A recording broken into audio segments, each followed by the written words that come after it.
प्रधानमंत्री नरेंद्र मोदी जल्द ही यूक्रेन के आधिकारिक दौरे पर जाने वाले हैं। वो शुक्रवार यानी 23 अगस्त को यूक्रेन पहुंचेंगे। पीएम मोदी ने सोशल मीडिया साइट एक्स पर इस बारे में जानकारी दी और लिखा कि मैं राष्ट्रपति वोलोदिमीर ज़ेलेंस्की के आमंत्रण पर यूक्रेन का दौरा करूंगा।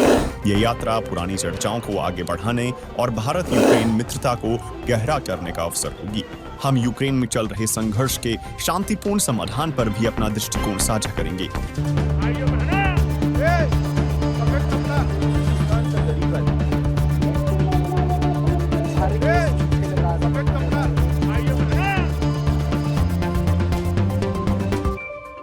पीएम मोदी ने सोशल मीडिया साइट एक्स पर इस बारे में जानकारी दी और लिखा, हम इस क्षेत्र में जल्द शांति और स्थिरता स्थापित होने की उम्मीद करते हैं।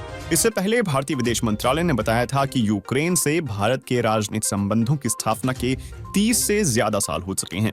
इतने सालों में पहली बार होगा जब कोई भारतीय प्रधानमंत्री यूक्रेन का दौरा करेगा। यूक्रेन की तरफ से पीएम मोदी को भेजे गए आमंत्रण की बात करें तो यूक्रेन के राष्ट्रपति कार्यालय की आधिकारिक वेबसाइट पर पीएम मोदी के दौरे के बारे में जानकारी दी गई है। इसके मुताबिक 23 अगस्त को यूक्रेन के नेशनल फ्लैग डे के मौके पर भारत के प्रधानमंत्री नरेंद्र मोदी आधिकारिक दौरे पर यूक्रेन आएंगे। इस यात्रा के दौरान राष्ट्रपति ज़ेलेंस्की खास तौर पर द्विपक्षीय और बहुपक्षीय सहयोग के मुद्दों पर बातचीत करेंगे।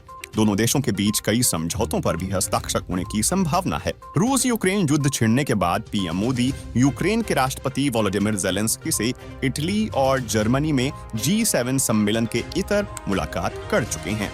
अब पीएम मोदी के यूक्रेन जाने की योजना पर कई लोगों की तीखी प्रतिक्रिया सामने आ रही है। रक्षा विशेषज्ञ ब्रह्मचेलानी ने एक्स पर लिखा है कि इस समय मोदी की यूक्रेन यात्रा बहुत बुरी साबित हो सकती है। यूक्रेन की घुसपैठ के बाद रूस उस पर बड़े हमले की तैयारी कर रहा है।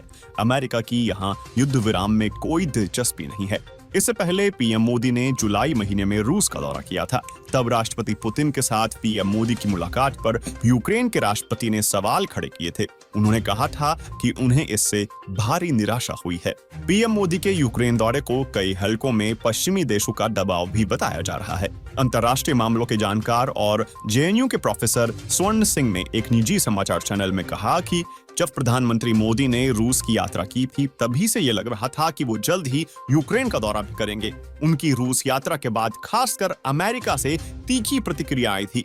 पीएम की यूक्रेन यात्रा पर इस बात का असर हो सकता है, लेकिन मेरा मानना है कि ये भारत की स्वतंत्र सुरक्षा रणनीति का हिस्सा है। फरवरी 2022 में यूक्रेन पर रूस के हमले के बाद पश्चिमी देशों ने रूस पर कई तरह की पाबंदियां लगाई हैं। हालांकि भारत और चीन जैसे देशों का रूस से व्यापार लगातार जारी है। भारत ने रूस को सीधे तौर पर इस युद्ध के लिए कसूरवार ठहराने से परहेज किया है। 8 और 9 जुलाई को जब नरेंद्र मोदी रूस की यात्रा पर थे, उस वक्त रूसी मिसाइलों के हमले से यूक्रेन में दर्जनों लोग मारे गए थे।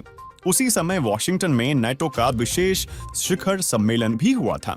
इस बैठक में यूक्रेन के राष्ट्रपति भी शामिल हुए थे।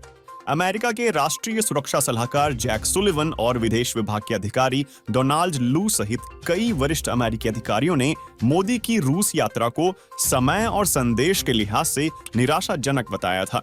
इसके बाद भारत के राष्ट्रीय सुरक्षा सलाहकार अजित डोभाल ने जैक सुलिवन से बातचीत की थी। वैसे अगर भारत और यूक्रेन के संबंधों की बात करें तो दोनों देशों के बीच काफी पुराने संबंध हैं। रूस यूक्रेन युद्ध से पहले बड़ी संख्या में भारतीय छात्र पढ़ाई के लिए यूक्रेन जाते रहे हैं।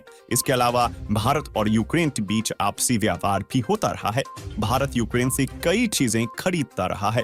इस बीच मोदी यूक्रेन की यात्रा करने वाले उन गिने चुने नेताओं में से एक होंगे जिन्होंने साल 2022 में युद्ध शुरू होने के बाद यूक्रेन और रूस दोनों का दौरा किया है। इनमें हंगरी, इंडोनेशिया, दक्षिण अफ्रीका और तुर्की के नेता शामिल हैं। आप देख रहे हैं वार्ता 24।